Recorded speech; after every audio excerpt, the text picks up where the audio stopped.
San Mateo capítulo 3, versículo 17, contiene una frase expresada por el mismo Dios. Dice el versículo 17, y hubo una voz de los cielos que decía, este es mi Hijo amado, en quien tengo complacencia. ¿Podemos estar en pie para orar?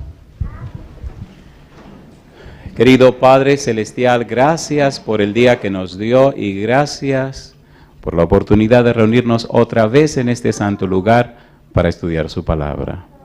Señor, gracias por la compañía de los ángeles y gracias por la dirección de su Espíritu.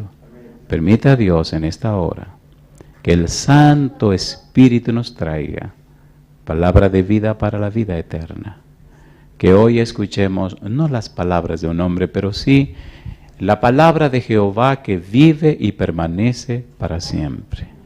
Señor, pedimos su bendición sobre los amigos y amigas presentes, también sobre los hermanos y hermanas que nos acompañan y querido Señor, pedimos su bendición sobre aquellos y aquellas que nos siguen en cualquier lugar del mundo en esta hora. Que ellos también reciban su bendición. Y ahora, Señor, habilítenos, capacítenos y prepárenos para entender y comprender su verdad, anidarla en nuestro ser, y esa palabra de verdad nos cambie, nos transforme y nos convierta en personas arrepentidas para la gloria de su nombre. Dios, lo pedimos en el nombre de Jesús. Amén, Señor. Amén. Leíamos en el tema anterior, San Mateo capítulo 3, versículo 17, y decíamos que esto ocurre en ocasión del bautismo de Jesús. Jesús sube del agua, aparece el Espíritu Santo en forma de paloma y se asienta sobre él, y entonces se oye la voz de Dios que habla desde el cielo. Es bueno recordar, lo dijimos ayer, que en ese momento comienza el ministerio de Jesús. Después de su bautismo es llevado para ser tentado por el diablo y entonces en el capítulo 4, versículo 17, Jesús comienza su ministerio con la frase arrepentíos porque el reino de los cielos se ha acercado. Tema central de la predicación de Jesús, el arrepentimiento. Base fundamental de su ministerio, el arrepentimiento. Pero antes de iniciar su predicación, su ministerio, Dios habla. Decíamos también, San Mateo capítulo 17, versículo número 5, si podemos leer, mire lo que dice la Biblia. Ahora vuelve a hablar Dios otra vez y repite la misma frase. En el capítulo 3, versículo 16, Jesús comienza su ministerio.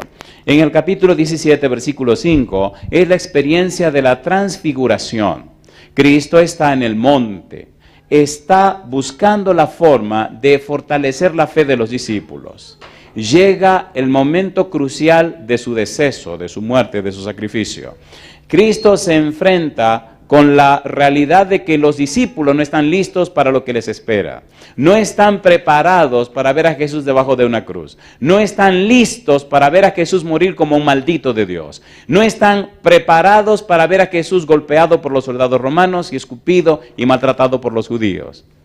Para que pudieran mantener su fe robusta, para que estuvieran listos y hacer frente a lo que viene. Entonces Jesús tiene la experiencia en el monte. La Biblia nos dice que esa tarde, después de trabajar todo el día, al atardecer, el Señor Jesús escogió a 3 de sus discípulos, Pedro, Santiago y Juan, y subió con ellos al monte. Los demás quedaron abajo en el valle. Y a medida que ascendían el monte, el sol se ocultaba. Para cuando llegaron a la cima, ya estaba de noche. No había luz. La Biblia refiere que Cristo se transfiguró. Su vestido, su ser resplandeció de una manera maravillosa y todo el monte se llenó de luz. Juntamente con Jesús, dice el capítulo 17, aparecieron Elías y Moisés. Usted sabe que Elías fue llevado al cielo en un torbellino, en un carro de fuego. Y usted sabe también que Moisés murió, pero en el libro de Judas dice que lo resucitó el arcángel Miguel y lo llevó al cielo. Así que 2 personajes de la tierra, Moisés resucitado y Elías que fue llevado en un carro de fuego, aparecen con Jesús en el monte de la transfiguración. Llama la atención que estos 2 personajes aparezcan. Pero lo que más llama la atención es que Dios hable en ese momento y refiera la misma frase. Primero, en el comienzo del ministerio. Y segundo, ahora que el ministerio concluye. Llama la atención que Dios dice lo mismo, versículo número 5. Capítulo 17, verso 5 dice, mientras él aún hablaba, Una nube de luz los cubrió, y he aquí una voz desde la nube que decía: este es mi Hijo amado, en quien tengo complacencia. La misma frase.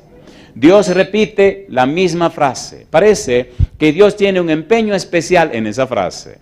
Esa frase, decíamos, será objeto de estudio por toda la eternidad, y toda la eternidad no será suficiente para explicar lo que la frase significa. Sin embargo, debemos estudiarla y entender y comprender lo que Dios dice, lo que quiere decir y cómo enseñar lo que Dios quiere decir.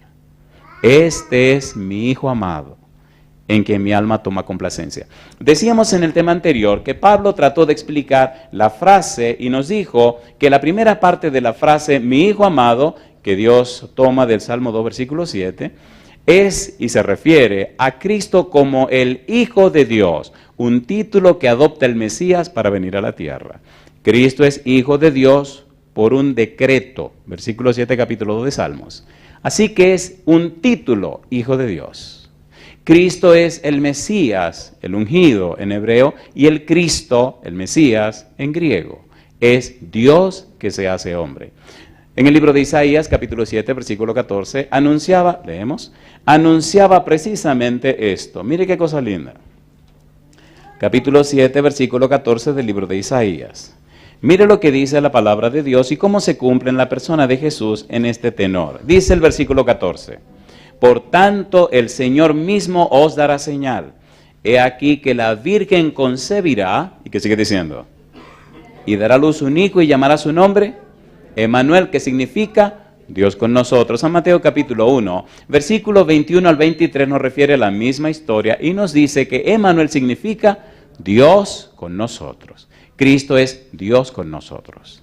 Pero el punto nuestro es, ¿por qué Dios dice la frase, este es mi Hijo amado en quien tengo complacencia, cuando empieza el ministerio Jesús? ¿Y por qué lo repite cuando concluye su ministerio?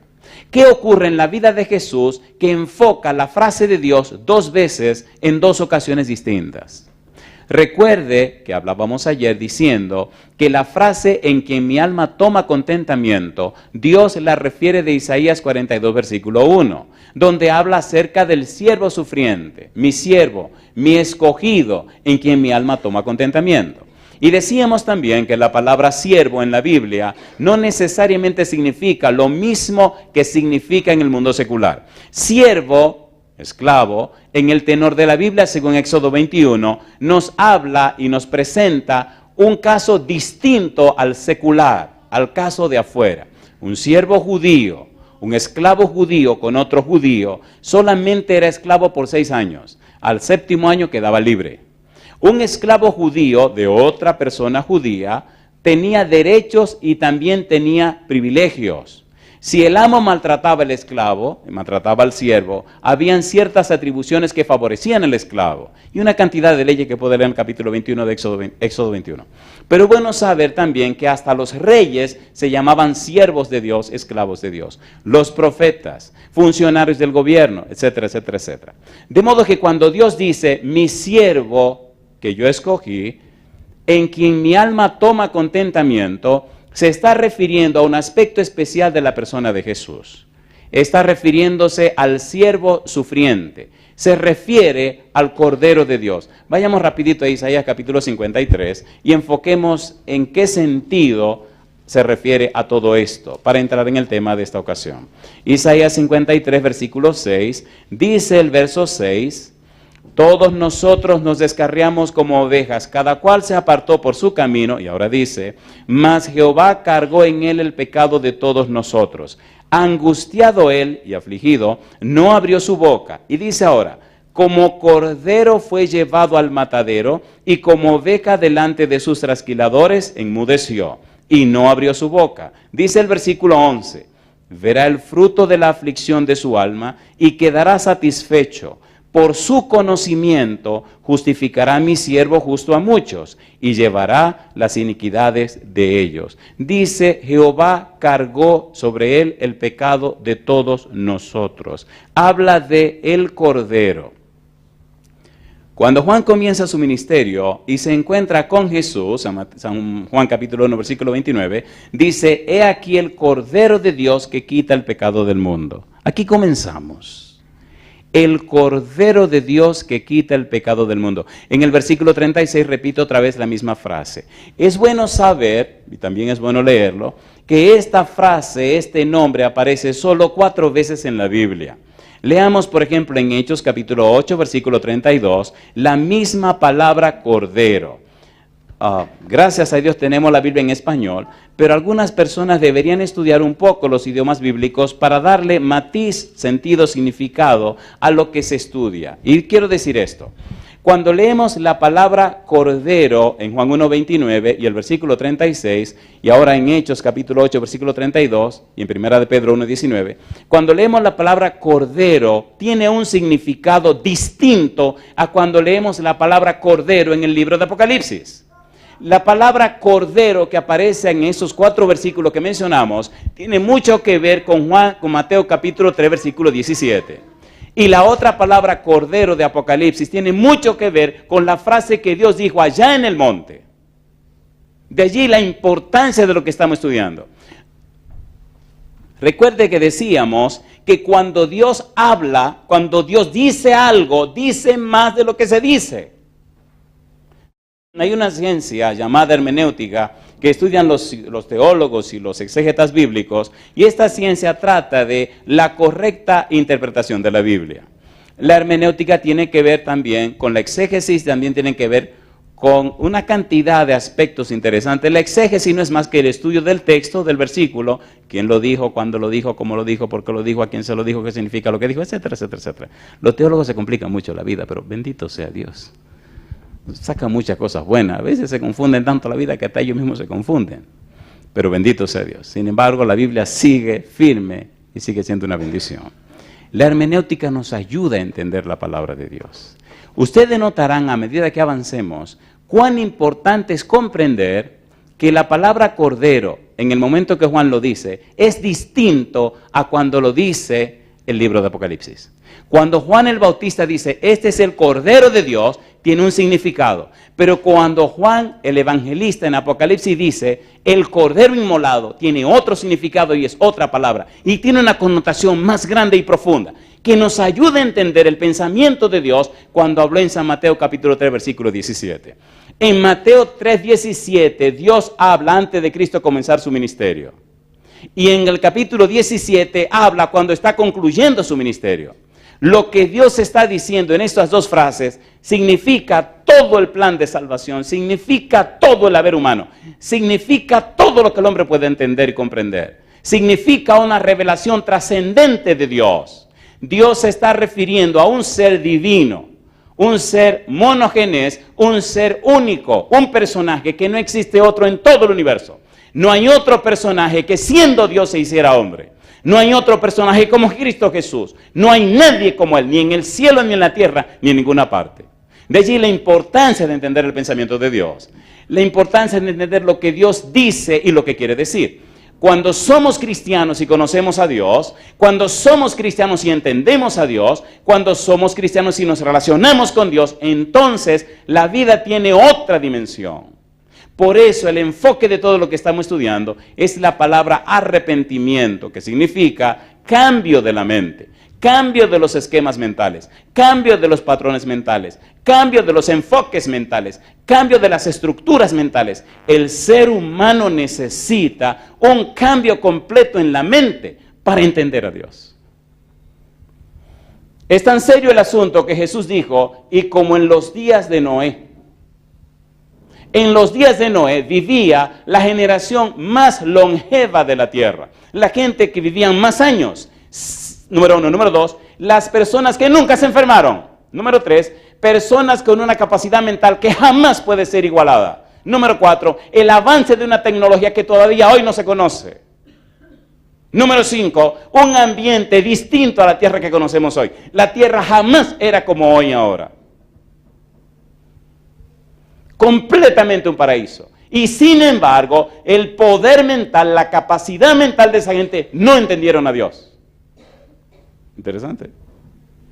Entonces necesitamos la experiencia del arrepentimiento. Todo lo que estamos estudiando ahora es viendo lo que Dios hace para que usted tenga derecho y acceso a un cambio de la mente. Hasta dónde Dios invirtió para que usted tenga ese cambio de la mente. Leamos capítulo 8, verso 32 del libro de los Hechos. Mire qué cosa linda. Dice el verso 32. El pasaje de la escritura que leía era este. Como oveja a la muerte fue llevado, y como cordero mudo delante del que lo trasquila, así no abrió su boca. Amnos es la palabra, cordero. En 1 de Pedro capítulo 1, versículo 19, aparece la misma palabra. La palabra cordero, con un significado tierno, un significado hermoso, un significado profundo. Un significado que cuando usted lo entiende, no puede evitar cierta emoción interna, porque es doloroso entender el valor de esta palabra. Dice el verso 19, sino con la sangre preciosa de Cristo, como de un cordero sin mancha y sin contaminación. La idea de amnos es, este es el cordero que fue separado, apartado para el sacrificio. Es el cordero que el día 10 se escogió para sacrificarlo el día 14. Imagínense el amor que debe existir en un pastor que escoge su cordero el 10 y sabe que lo tiene que matar el 14. ¿Saben cómo son las ovejas? Me llama la atención que Rosalía conoce muy bien las ovejas. Y me enseñó algunas ovejitas en su cámara. Las ovejas son. Y ahora una pregunta. ¿Verdad que toda vez que se habla de muerte es sinónimo de dolor? ¿Sí o no? La palabra amnos significa el cordero que Dios provee para el sacrificio. El cordero que Dios escogió para el sacrificio. El cordero de Dios. La paga del pecado es la muerte. Dios escogió a su propio Hijo para ese sacrificio. Pero el Hijo aceptó la escogencia de Dios. ¿Recuerdan la experiencia de Abraham? ¿Recuerdan que Abraham le falló a Dios? ¿Recuerdan o no se acuerdan? ¿Recuerdan que Dios le dijo que Sara tendría su bebé? Y él no esperó. Tuvo su situación con Agar. ¿Recuerdan lo que le pidió Dios en Génesis capítulo 22? Toma a tu hijo Isaac, tu único a quien amas, y sacrifícalo en el monte que yo te diré. Cuando llegaron al monte, hubo un momento interesante y emocionante. Abraham le dijo a los criados, quédense aquí, que yo voy a subir con el muchacho. Lo interesante es que llevaban un cuchillo, llevaban leña y llevaban fuego. Pero algo estaba raro aquí, descubrió Isaac. Algo como que aquí faltaba algo. Génesis capítulo 22. Mire la pregunta del muchacho. Me gusta este incidente, este momento, porque me hace pensar en Dios. Por eso la frase en quien mi alma toma contentamiento es tan especial y tan profunda y tan importante. Génesis capítulo 22, versículo número 7. Oiga qué interesante pregunta hace Isaac. Ponga cuidado. Dice el versículo 7. Entonces habló Isaac a Abraham su padre y dijo, Padre mío. Y él respondió, heme aquí mi hijo. Y él dijo, he aquí el fuego y la leña, mas ¿dónde está el cordero para el holocausto? Y respondió Abraham, ¿qué cosa? Dios se proveerá de cordero para el holocausto, hijo mío. E iban juntos. ¿Cuántos hijos tenía Abraham en ese momento? Ustedes saben que había otro, ¿verdad que sí? Estaba Ismael, pero ¿cuál era el hijo de la promesa? Isaac. ¿Cuál fue el hijo que Dios le prometió?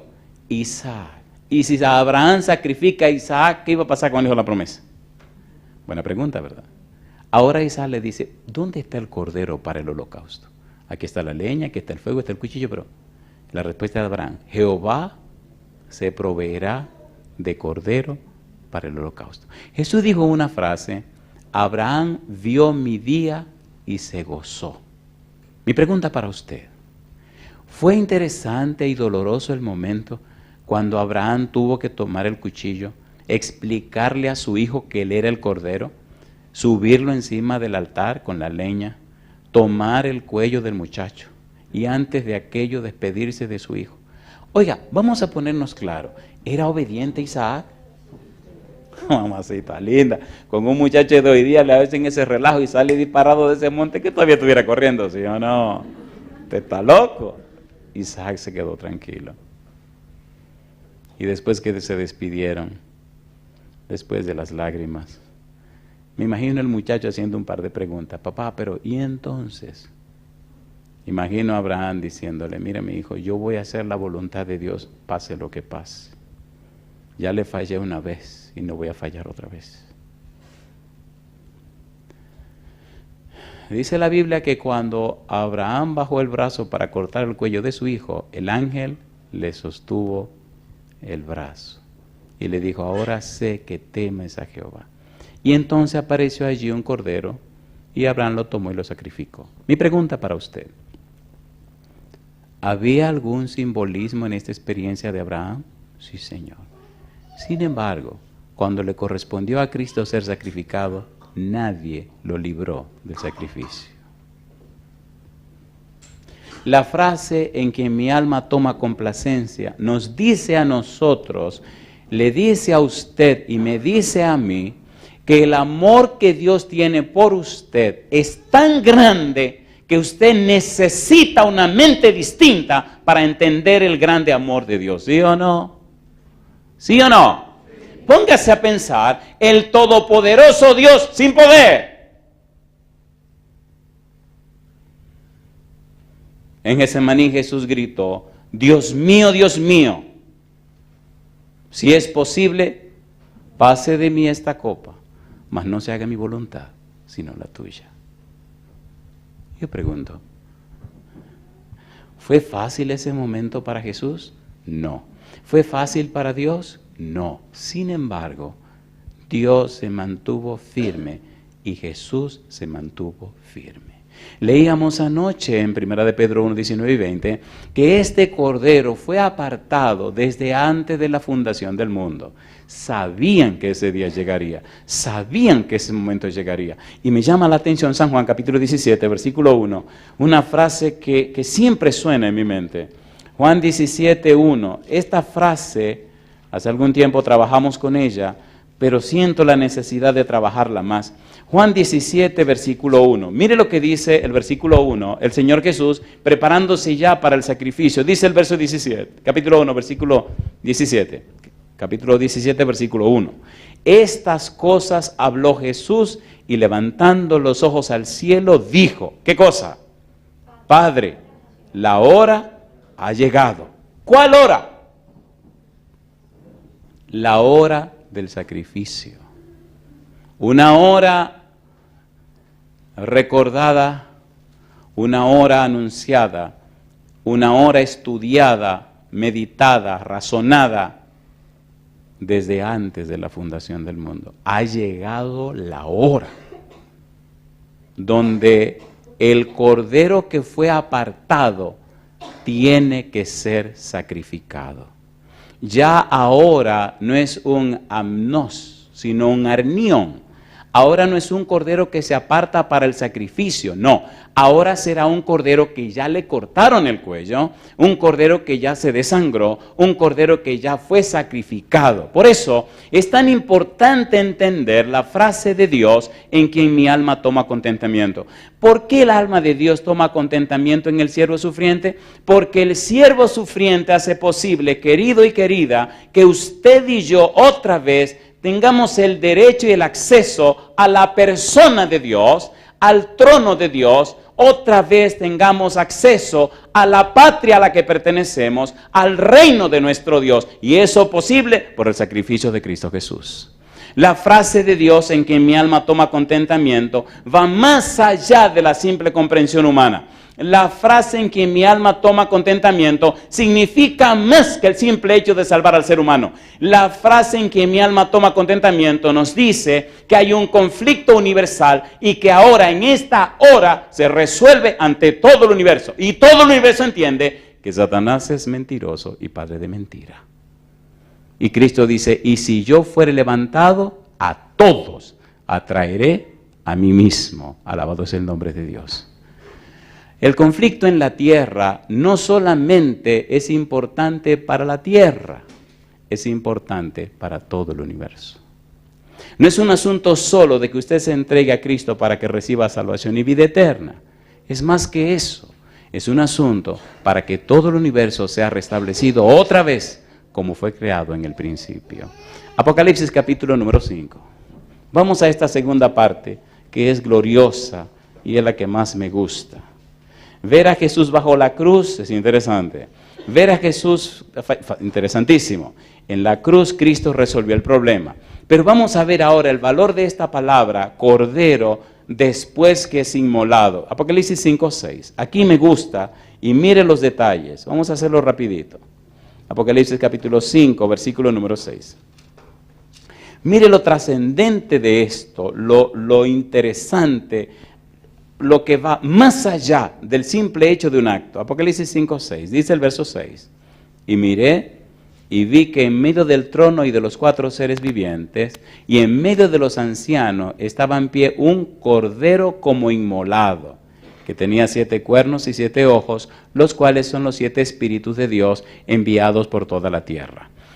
El Cordero de Dios que quita los pecados del mundo, el amnos de Dios que está preparado para ser sacrificado. Ahora se habla del Cordero que fue inmolado.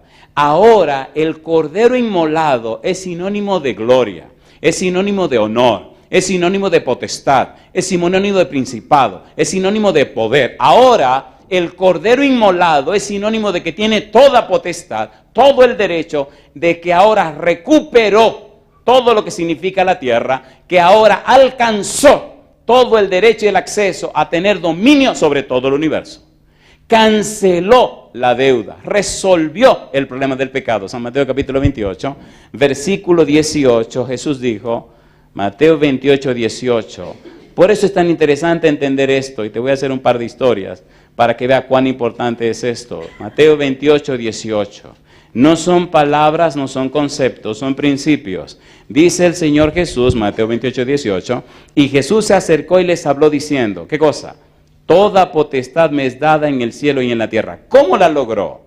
Número 1, el mundo no le conoció. Número 2, los suyos no le recibieron. Número 3, Satanás era el príncipe de este mundo. Sin embargo, San Juan 1:12, a los que le recibieron le dio potestad de ser hechos hijos de Dios.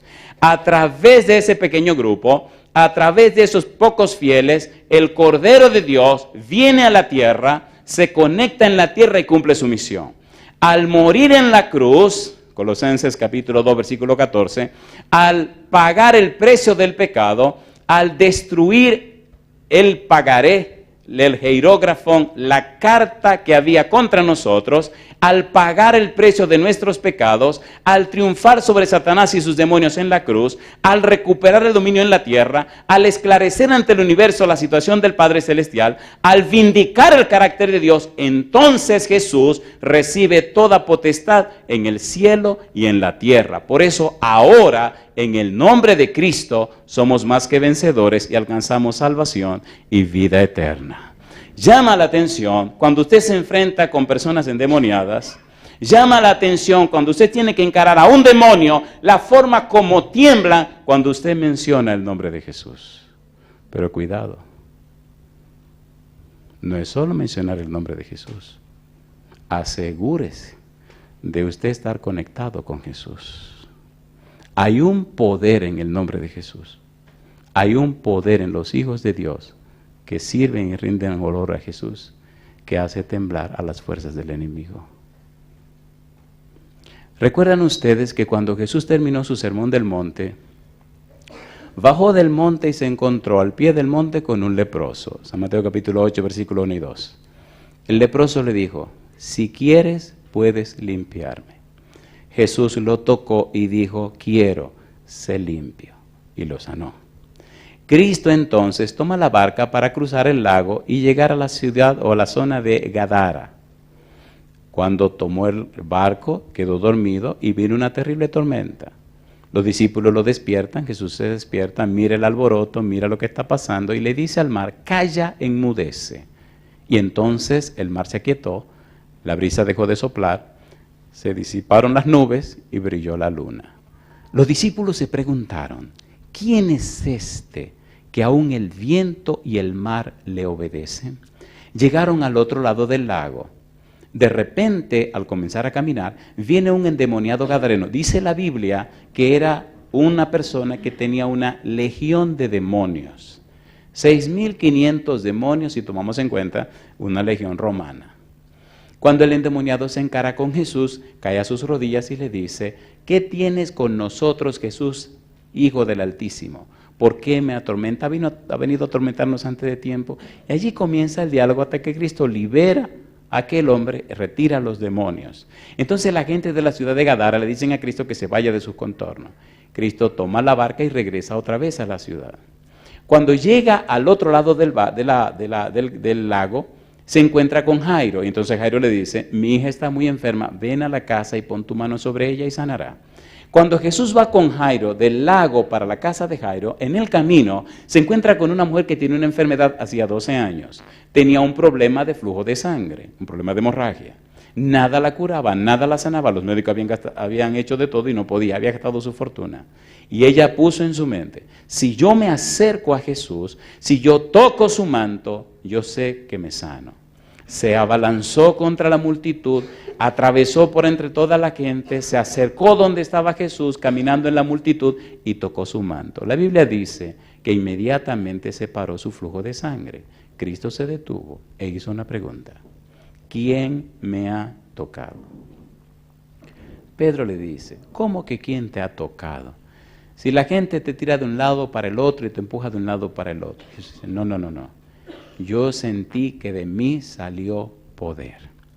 Déjame detener un minutito aquí para que reflexionemos juntos tú y yo en esta frase de Jesús. ¿Quién me ha tocado? Las iglesias llamadas cristianas están llenas de gentes. El mundo está lleno de gente, llamados cristianos. La pregunta es, ¿por qué hay tan poco poder en el mundo cristiano? ¿Lo tocó la mujer? Lo tocó. ¿Se sanó la mujer? Se sanó.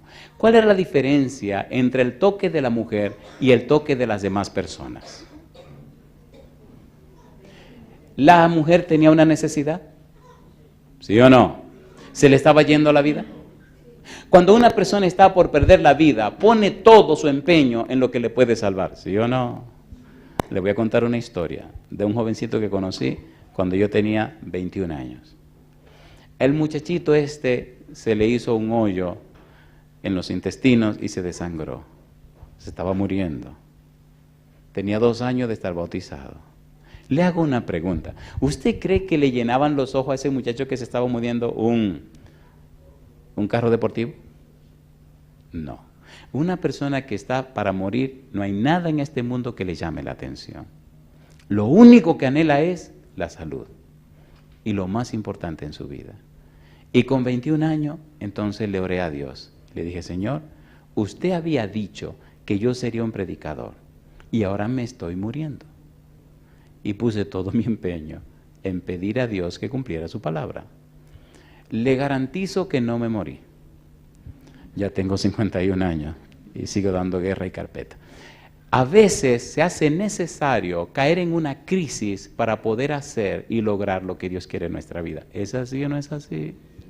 No es 1 ni 2 los generales, hombres y mujeres, que he tenido que ir a ver al hospital porque fueron tan testarudos, tan terribles, que ahora en la cama, mirando al techo, se dieron cuenta que no vivieron la vida como Dios quería. Pero mire qué cosa linda, Dios no guarda rencor. Dios acepta a sus hijos en el momento que vienen. ¿Volvió el hijo pródigo? ¿Lo recibió? ¿Hizo fiesta? Yo no sé si hay un hijo pródigo del Señor aquí en esta noche, o una hija pródigo. Mira, yo no sé cuál es tu situación, o una enfermedad. Yo no sé qué es lo que está pasando contigo. Una cosa yo sé, que Dios nos dio a Jesús para pagar el precio de nuestros pecados y darnos así salvación y vida eterna. Eso es lo que yo sé. Cuando la mujer se sanó, el Señor le dijo, hija, ve en paz.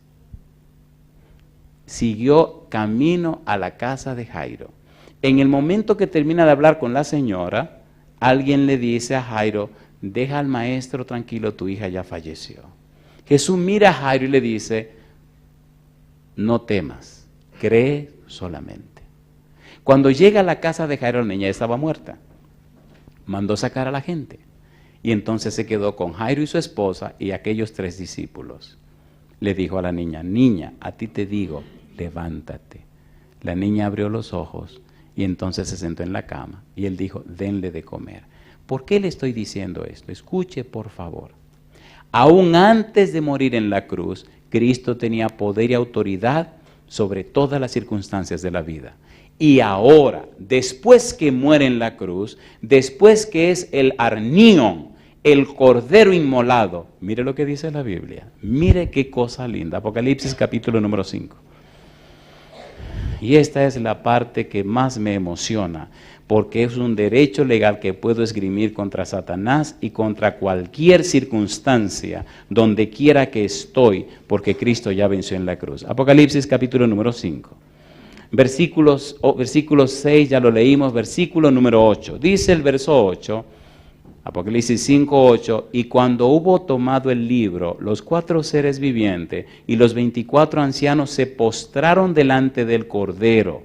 Todos tenían arpas y copas de oro llenas de incienso, que son las oraciones de los santos. Y escuche, y cantaban un nuevo cántico diciendo, digno eres de tomar el libro y de abrir sus sellos, porque tú fuiste inmolado y con tu sangre nos has redimido para Dios de todo linaje y lengua y pueblo y nación. Le pregunto a usted, ¿tuvo sentido la muerte de Cristo en la cruz del Calvario, sí o no? Cuando Dios dice, en quien mi alma toma contentamiento, nos está diciendo, este siervo sufriente, este es el Cordero de Dios, este es el personaje que resolverá el problema del pecado. Esta es la llave de entrada otra vez en el reino de los cielos. Este es el que tiene acceso para que el Espíritu cambie y transforme tu mente y tu corazón. Este es el que puede habilitarte para entenderme y comprenderme a mí. Este es el que puede resolver el problema que nos separó a ti y a mí, llamado pecado. Este Cordero de Dios, este siervo sufriente, este Cristo Jesús es la solución al problema cualquiera que sea. Y si el problema se mantiene, entonces Dios se mantiene por encima del problema. La mayor tragedia del cristianismo es no conocer a Cristo. La mayor tragedia del cristianismo es no conocer a Dios. La persona involucrada o envuelta en el cristianismo es la persona de Dios. Dios Padre, Dios Hijo, Dios Espíritu Santo. Todo el cielo empeñado e interesado en el ser humano. Todo el cielo enfocado en guiar y dirigir la vida del ser humano. Número 1, Apocalipsis capítulo 5, versículos 6, 8 y siguiente, presenta a Cristo como el centro de los ángeles, el centro de los redimidos y el objeto de su adoración. Capítulo 7, versículo 17, presenta nada más y nada menos que a Jesús como el conductor y pastor de los santos. Capítulo 21, versículo 23, lo presenta como la luz de la santa ciudad.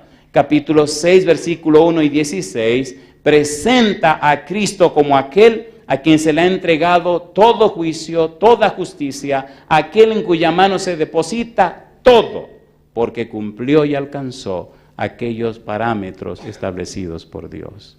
Pastor Portes, ¿y por qué esto es tan importante para nosotros? El Señor Jesús dijo, el que no naciere de nuevo, no entrará en el reino de los cielos. La palabra de Dios establece, necesitamos ser arrepentidos para entrar en el reino de los cielos. El apóstol Pablo dijo, necesitamos la renovación de nuestro entendimiento. Querido o querida, es imposible entender a Dios con una mente carnal. No importa cuánto te esfuerces, necesitamos la unción y dirección del Espíritu para entender las cosas espirituales, porque las cosas espirituales se disciernen espiritualmente. Para que tengas acceso a esa comprensión, para que tengas acceso a ese entendimiento, Dios nos dio a Jesús para pagar todos los costos y todo el precio necesario para Él otra vez reconciliarse contigo y reconciliarse conmigo.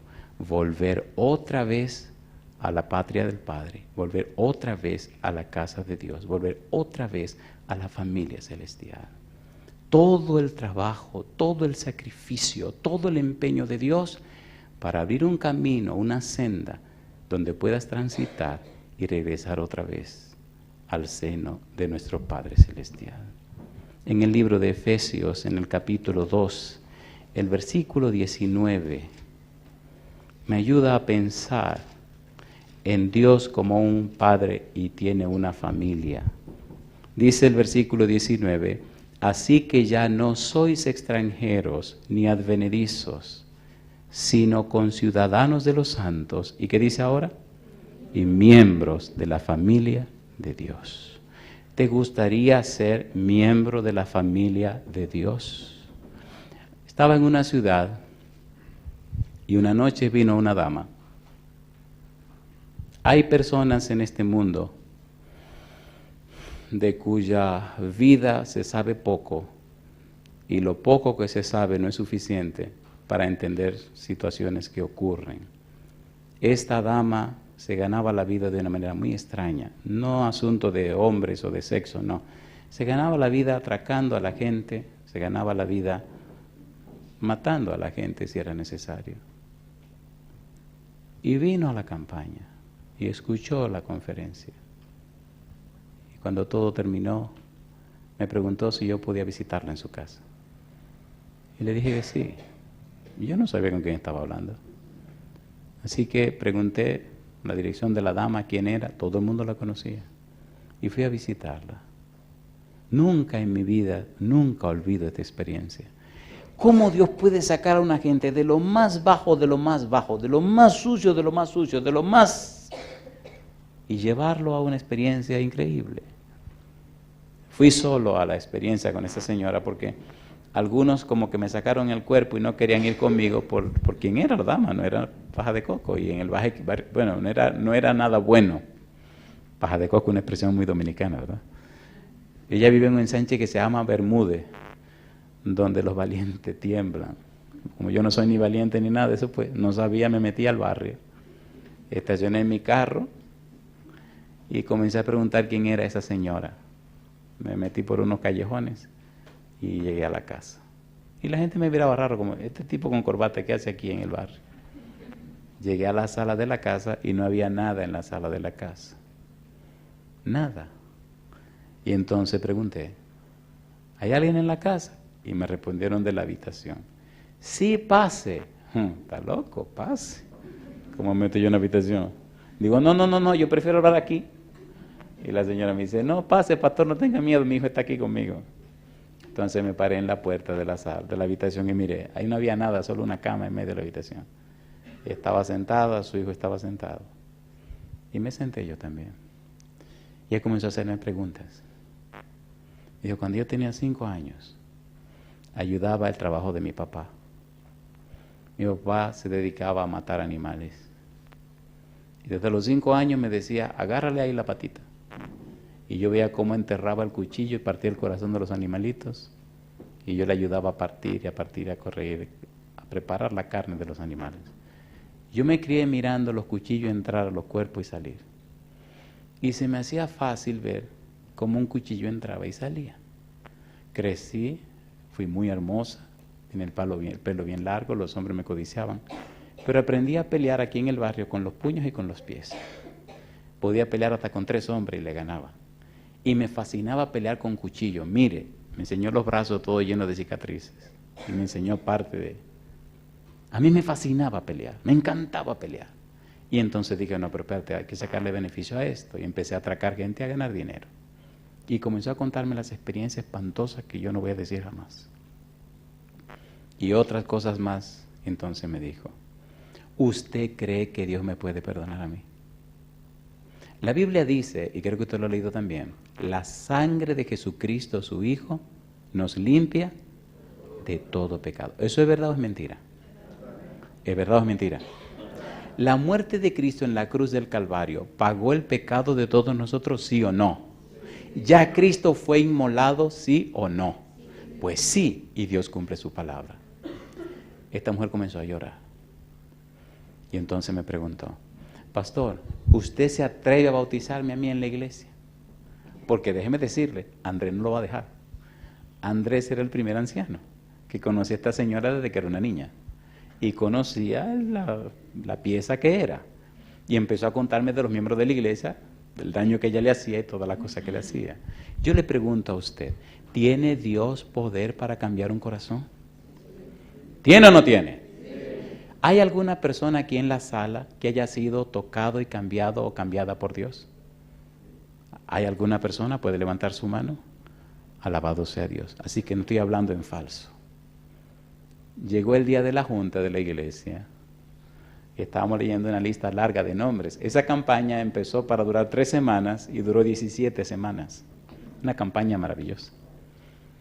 Cuando dejé de último el nombre de esta señora, era el nombre número 38. Cuando yo leí el nombre de la amiga Bruna, hubo un silencio en la junta, compadre. Ustedes saben cómo somos nosotros. Y me dice el primer anciano, yo oí bien. Y yo le respondí con una sonrisa, usted oyó perfectamente.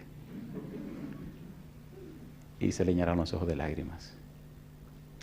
Y me dijo, ¿y quién puede impedir lo que el Espíritu puede hacer? Y yo hago una pregunta esta noche. ¿Es el cielo para los pecadores o es el cielo para los santitos? Bueno, vamos a decir que para los dos. Si usted se siente muy santo, bendito sea Dios. Venga a Cristo Jesús y Él le da salvación y vida eterna. Pero si usted es un pecador como yo, póngase en pie. Porque el cielo es para usted también. Esta noche yo quiero orar con los pecadores. Pero déjeme decirle con cuáles pecadores. La humanidad está en una crisis espantosa. Pero la humanidad es el resultado de las decisiones que hicieron los que se llaman padres y madres. ¿Sí o no? ¿Sí o no? Si usted papá o usted mamá fuera una persona arrepentida, con una mente cambiada, una persona nacida de nuevo, una persona completamente entregada a Dios, yo le pregunto, ¿verdad que su casa sería distinta? ¿Sí o no? Pero ¿verdad que sus hijos posiblemente serían distintos? En casa tenemos 3 hijos que Dios nos dio. Y mi esposa y yo hemos decidido servirle a Dios y vivir para la gloria de su nombre. Y hemos visto cómo Dios ha cuidado y protegido a nuestros hijos. Y a veces nos cuentan unas historias, son unos bárbaros, nos la cuentan después que la viven. Papi, tú no sabes que un día en la universidad salí en el carro de una amiga. Mi negra, pero tú no tienes licencia. ¿Qué me acordaba yo? Ay, mamacita linda, y entonces, oiga, me puse nervioso, pero ya había pasado. ¿Hacen o no hacen su poca diablura los muchachos? ¿Sí o no? ¿Sí o no? Pero benditos sean los padres que oran por los hijos. Y después le cuentan eso a uno como una hazaña y uno con el corazón en la boca. Pero tú nunca me dijiste eso. Ay, ¿cómo te lo iba a decir? Yo sabía lo que me venía. Yo quiero orar esta noche por los padres. Todo aquel o aquella que tiene hijo. Y 2 cosas. Primero, oiga bien, sin emoción, con la sangre bien fría. Primero, si usted sabe que usted no ha sido el ejemplo y el modelo para su hijo o su hija, usted es la persona con la que yo quiero orar. Número 2, si usted ahora quiere que el Señor tenga derecho sobre usted y todo el poder del cielo trabajen en su vida para usted ser lo que debe ser, entonces yo quiero orar por usted. ¿Hay algún valiente, alguna valiente que se atreva a decir sí levantando la mano? Son demasiados. Son demasiados. Recuerden que estoy hablando para los que tienen hijo, los que tienen hija. Lo suyo viene después, no se preocupe. Yo quiero que pasen al frente esos que tienen hijos o hijas, Vengan conmigo aquí arriba. Suban aquí arriba conmigo. Yo quiero que el mundo entero los vea. Si usted tiene hijo o hija, usted es un padre o una madre, y esta noche usted le dice a Dios: Señor, yo no he sido el modelo para mi hijo o para mi hija. Señor, yo no he sido lo que debo ser. Pero esta noche, Señor, le doy derecho sobre mí para que Cristo me cambie, para que Cristo me convierta en lo que debo ser, para que trabaje en mi mente, transformándola conforme a la mente de Cristo, para que haga en mí el milagro del nuevo nacimiento. Lo que los hijos creen, queridos y queridas, no es lo que le decimos. Nuestros hijos creen en lo que nosotros somos. Para ellos vale más un testimonio, una experiencia, un momento donde reflejamos nuestro verdadero yo.